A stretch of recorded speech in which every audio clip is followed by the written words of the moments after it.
안녕하세요, 리 에이스입니다. 자, 여러분들 이번 시간은 간만에 골디락스의 새로운 소식에 대해서 한번 말씀을 드려보려고 합니다. 불과 이게 12월이 이제 되면서부터 갑자기 이제 골디락스에 좀 변화가 생겼어요.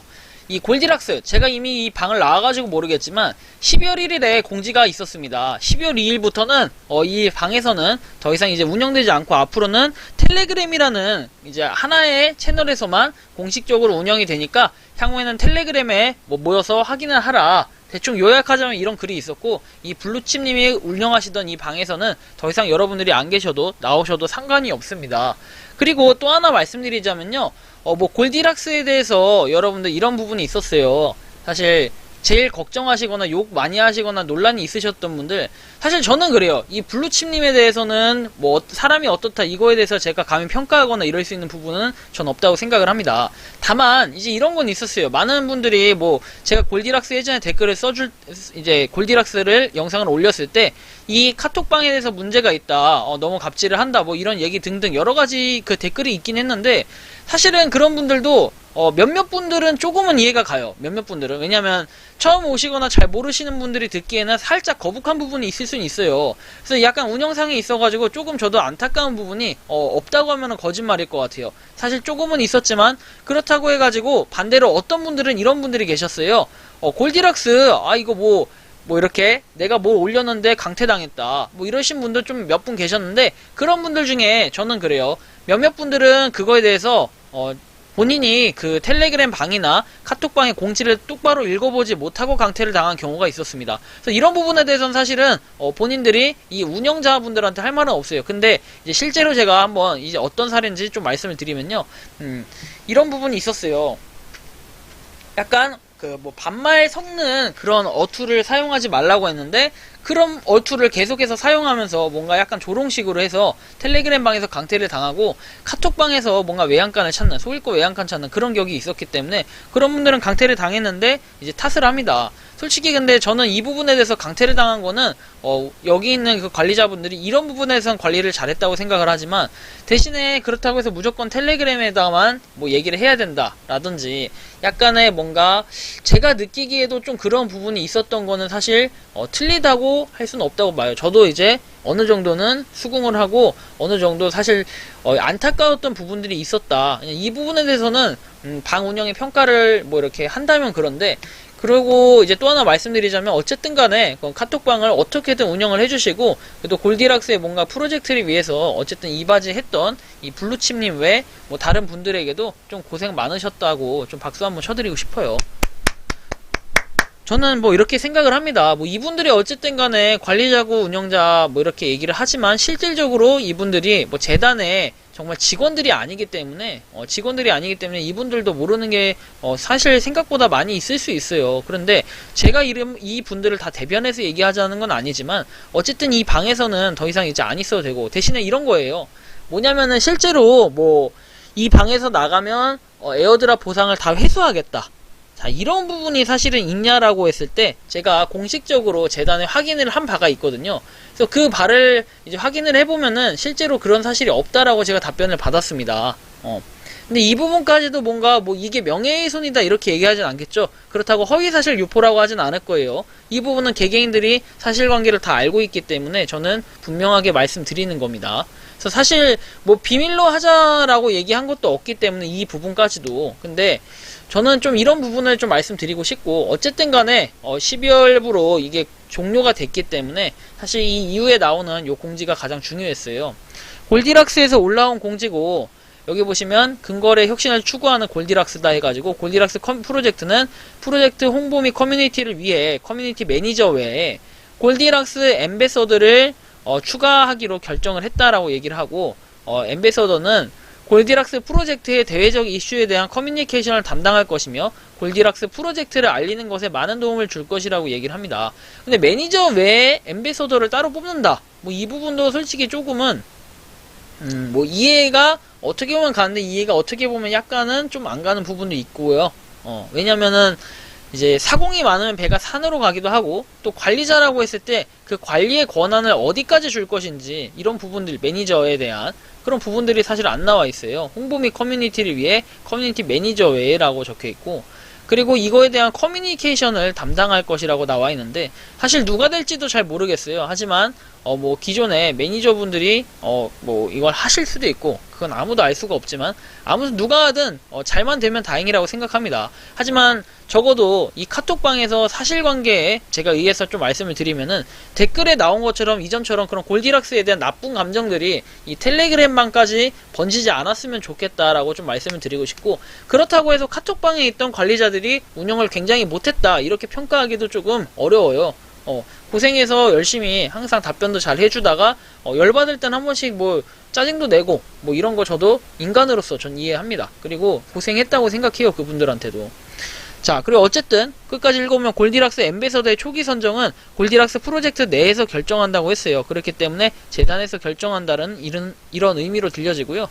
그리고 엠베서더 선정 방식은 추후에 커뮤니티의 투표를 통해서 진행될 것이라고 하는데 뭐 어느 분이 될진 모르겠지만 열심히 활동해 주실 거라고 믿습니다. 그리고 엠베서더의 부적절한 행동이 적발시에는 자격이 박탈될 수 있다고 나오는데, 사실 이 엠베서더의 혜택 이런 것도 좀 나와 있다면 도움이 될 것 같은데 어떤 건지 좀 궁금하긴 합니다. 그리고 뭐 골디락스 이용자분들의 원활한 소통을 위해 더욱 노력하겠고, 그리고 뭐 골디락스 프로젝트에서 관리한다고 돼 있어요. 해당 공지가 올라간 시점부터는. 그래서 기존에 있던 관리자분들이 이제 그 관리를, 이 방을 관리하는 게 아니라 커뮤니티 매니저 H 안스라는 분이 이 커뮤니티를 직접 매니징할 예정이라고 하니까 여러분들 어쨌든 이제 텔레그램 방도 약간 청정지역이 될 것 같고, 뭔가 말 한마디 했다 강퇴당해서 너무 무서워요 이런 얘기들 이제 더 이상은 안 하실 거라고 좀 믿고 있습니다. 그래서 어쨌든 이런 부분까지 좀 골디락스에 대해서 참고하시면 좋을 것 같고, 골디락스가 뭔지는 여러분들 아실 거예요. 10분마다 한 번씩 클릭을 해가지고 채굴을 꾸준히 할 수 있는데, 금거래하고 관련된 걸 나중에 이거를 코인으로 해서 단위화폐로 이제 발행을 하는 건데, 요거 꾸준히 여러분들 채굴하시면 좋을 것 같고, 백서 한 번만 살펴보면서 맞춰볼게요. 백서 한번 살펴보고. 자, 일단은 뭐 이렇게 백서의 내용은 조금은 어려우면서도 또 간단하게 돼 있어요, 백서가.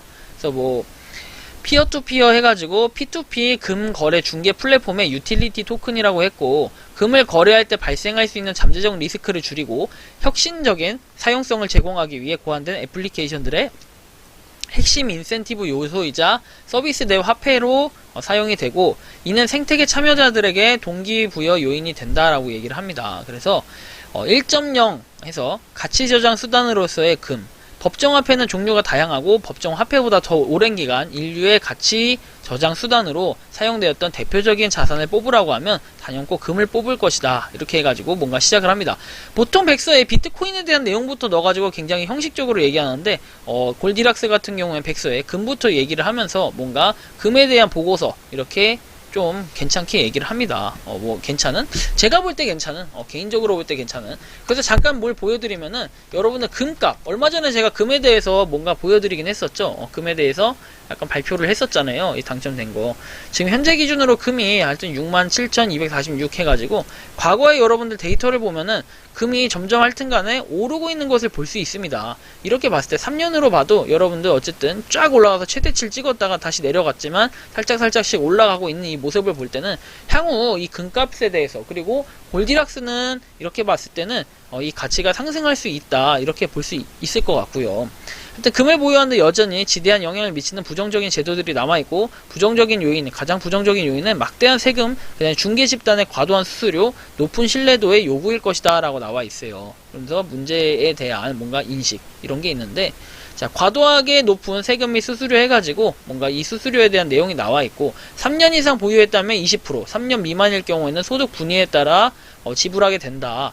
3년 미만인 경우에는 최대 37%까지 지불을 하게 되고, 열려있는 저 리스크 투자를 함과 동시에 37% 이상의 손실이 발생한다는 얘기가 되고, 금을 소매점에서 구매만 해도 10%의 VAT가 발생을 해요. 금을 거래하는 저 리스크 두 가지를 통해 수수료 문제를 파악해 본다라고 돼 있고, 금에 대한 수수료가 너무 비싸다는 얘기예요. 그래서 쉽게 얘기하면, 그래서 35%까지 부수적인 비용이 발생할 수 있다라고 해서 귀금속 판매 기업은 목적과 맞지 않다, 이렇게 얘기를 합니다. 소매 귀금속 판매 기업은 목적과 맞지 않다라고 얘기했고, 두 번째로는 ETF 계열의 증권사 중개에 금융상품이나 금뱅킹 같은 은행 발행 금융상품을 구매하는 방법이 있는데, 증권계좌만 보유하고 있어도 손쉽게 매매가 가능하고 적은 금액으로도 투자가 가능하지만 두 가지 문제가 있다고 하면서 과도한 수수료에서 매매 차익의 15% 정도의 이제 세금을 내고, 그 다음에 초과 수익이 연간 2천만 원을 초과할 경우에는 금융소득 종합과세가 적용이 돼서 35%까지 세금이 발생할 수 있고, 이러한 비정상적으로 높은 세금 때문에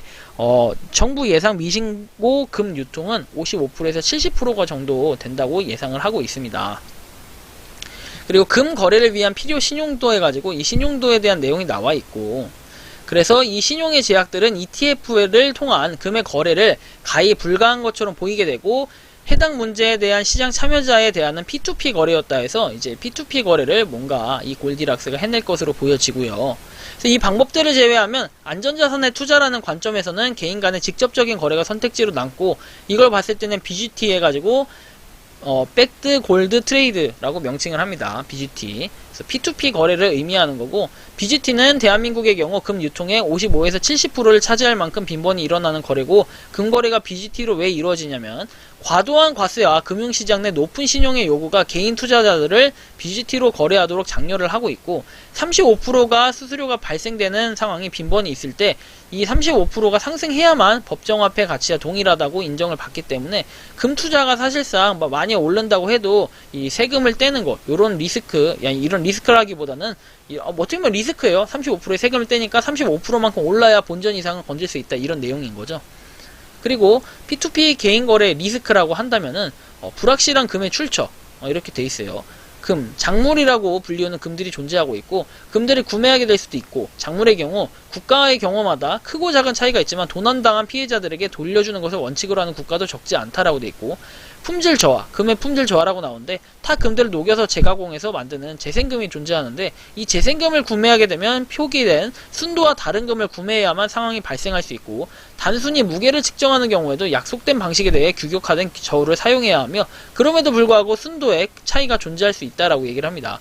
그리고 큰 금액이나 금을 가지고 개인 간 대면 거래를 시도할 경우 분실의 위험이나 물리적 충돌에 의한 리스크가 존재한다는 점, 이 부분이 있고, 그래서 골디락스 재단은 거래할 수 있는 우수한 플랫폼이 없다면 상대적으로 익숙한 거래 방법인 현물로 대금을 지불할 것이라고 생각을 하고 있고, 결국 거래 참여자 중에 구매자가 정확한 금과 금의 감별이 가능하다면 리스크가 줄어들겠지만, 인지하지 못하는 경우에는 세금을 더한 금액보다도 더 큰 손실을 볼 수 있다는 거죠. 그래서 골디락스는 중개자들을 위한 토큰이라고 얘기를 합니다. 그런 비실내 중개를 해줄 집단이 필요한 거고요. 그래서 결론은 뭐냐면 골디락스의 토큰을 사용을 촉진한다, 이런 거예요. 작물 거래 위험성을 최소화하고, 이런 게 바로 골디락스라는 거고요. 엘도라도 플랫폼 해가지고 엘도라도를 제시하고, 엘도라도는 금거래와 관련된 중개인의 고용, 그리고 거래보험, 스테이킹을 통한 예치이자 수령 등 다양한 거래가 가능한 핀테크 모바일 서비스다 해가지고, 추후에 이제 이 도라도는 에스파냐어로 황금의 도금이라는 뜻이라고 되어 있어요. 그래서 엘도라도를 통해 제공하려는 핵심 기능은 골드 트레이드, 그 다음에 토큰 스테이킹, 그리고 베이직 페이먼트, 트레이드 인슈얼 위드 토큰, 그 다음에 하이어 엑스퍼츠 해가지고 이렇게 되어 있고, 골디락스 토큰은 ERC20의 이더리움 기반의 토큰입니다. 그래서 프리세일 해가지고 프리세일 10%, 그 다음에 프리베이트 세일 20%, 그다음에 퍼블릭 세일 35%, 퍼블릭 비세일 35% 이렇게 구성이 되어 있습니다. 자, 이렇게 해가지고 여러분들 볼 수가 있고, 그 다음에 여기 보시면 ICO 세일스 풀에서 5%, 그 다음에 마케팅 파트너 서포트에서 5% 이렇게 되어 있습니다. 자, 이런 구성으로 되어 있고, 그 다음 로드맵 해가지고 여기 로드맵은 보시면 될 것 같아요. 현재 지금 위치는 엘도라도 베타 오픈이라고 되어 있는데, 엘도라도 베타 오픈이 되고 메인 런치가 2022년 1분기죠. 이제 3개월 안에 3개월 안에는 아니지만 3개월? 한 90일 안에 된다 보시면 될 것 같아요. 90일? 100일? 120일? 이렇게 될 수도 있는데, 어쨌든 그 안에 뭔가 엘도라도 메인 서비스가 이제 런칭이 되기 시작하면은 분명히 그때부터는 이 골디락스가 하나씩 움직이면서 뭔가 칼춤을 출 것 같은 그런 느낌이 좀 듭니다. 그래서 어쨌든 이 골디락스 백서에 대해서는 제가 다뤄드린 적이 없어서, 다뤄드린 적이 없는 걸로 기억해서 한번 다뤄드리는 겁니다. 그래서 홍콩에 위치한 보험사, 그리고 파트너십은 이제 이렇게 돼 있어요. 그리고 이 세계 금 생산량의 0.2% 수준을 담당하는 중국의 금 생산 기업, 여기하고 이 두 개에 대해서 무진 마이닝하고 이 두 개에 대해서 파트너십을 맺고 있고, 법률적인 내용은 보시면 될 것 같고요. 이렇게 해서 이 골디락스에 대해서 얘기를 했는데, 골디락스는 우리가 꾸준히 채굴을 해가지고 일단은 모아갈 수 있으니까 향후에 뭐 이게 지금 1대1 비율로 이제 교환이 된다, 뭐 안 된다, 뭐 말들이 많은데, 어쨌든 뭐 이 부분도 추후에 좀 한 번에 지금 이제 공식적으로 여기 그 관리자분 오셨잖아요. 그렇기 때문에 공식적으로 뭔가 정리를 해주시면 좋을 것 같고, 어쨌든 이제 그동안은 우리가 이 골디락스에 대해서 신뢰라고 한다면 결국엔 이제 톡방 운영을 하면서 뭔가 아쉬운 부분이나 감정들이 많았는데, 사실 이분들은 재단의 소속의 그 직원들이 아닙니다. 직원들이 아니기 때문에 여러분들이 뭐 그렇다고 해서 이분들이 뭐 나쁘다 얘기해도 할 얘기는 없어요. 제가 이렇게 한 게 아니기 때문에 제가 뭐 이분들한테 어떻게 얘기할 수 있는 권한이나 이런 거 전혀 없고, 어쨌든 간에 여러분들 이런 부분을 봤을 때는 우리가 골디락스 지금도 꾸준히 채굴하고 있지만, 이 골디락스에 대해서 모르시는 분들은 이전 제 영상을 참고하시면 좋을 것 같고, 그 다음에 이 골디락스 같은 경우에는 어쨌든 추천인이 필요하거나 이런 건 아니에요. 다만 추천 코드, 뭐 이제 각자의 메일 주소 이런 거를 적어줬을 때는 이제 골디락스 포인트를 좀 얻을 수는 있는데, 사실 이 포인트가 어떻게 될지는 잘 모르겠어요. 어쨌든 그 부분을 좀 인지하시면 좋을 것 같고, 이 지금 공지 같은 경우에는 골디락스 어플 안에도 이 공지가 똑같이 되어 있으니까 여러분들 참고하시면 좋을 것 같고, 향후에는 텔레그램에서 공지 볼 수 있으니까 좀 궁금하다 싶으신 분들, 제 영상보다 더 빨리 오는 데가 결국에는 텔레그램 공지가, 골디락스에 대한 공지가 더 빨리 올라오기 때문에 여러분들은 이 부분을 좀 참고하셔가지고 골디락스 공지도 한 번씩 보시고, 그 다음에 골디락스 모르시는 분들은 이전 영상 골디락스가 무엇인가 해서 제가 영상 아래다 링크 남겨드릴 테니까 참고하셔서 한 번씩 가입해보시고 채굴하면서 조금씩 모아가시면 도움이 되실 것 같습니다. 이번 영상은 여기서 마치는 걸로 하겠고요. 도움이 되셨다면 구독과 좋아요, 알림 설정 부탁드리겠습니다. 감사합니다.